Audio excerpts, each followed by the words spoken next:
Hi மக்களே, நாங்க இப்ப என்ன செய்யறோம் சொன்னா சாப்பிடுறோம். கோழி,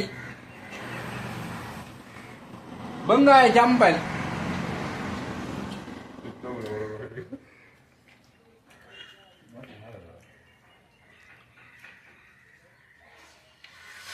வா உங்களுக்கு சாப்பாடு வேண்டாம் சாரம். காய் எடுத்துட்டு வாங்க, நானே ஓசிலாம் சாப்பிடுறேன்.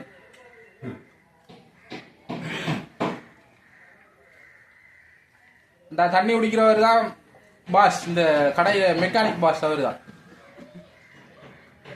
இந்த மூத்த காட்டாம இருக்கிறவர் வேற வேற ஒரு கோடி சொந்தக்காரால் இந்த பக்கத்துல இருக்காரு. கொஞ்சம் மூத்த காட்டுங்களேன் பாஸ்.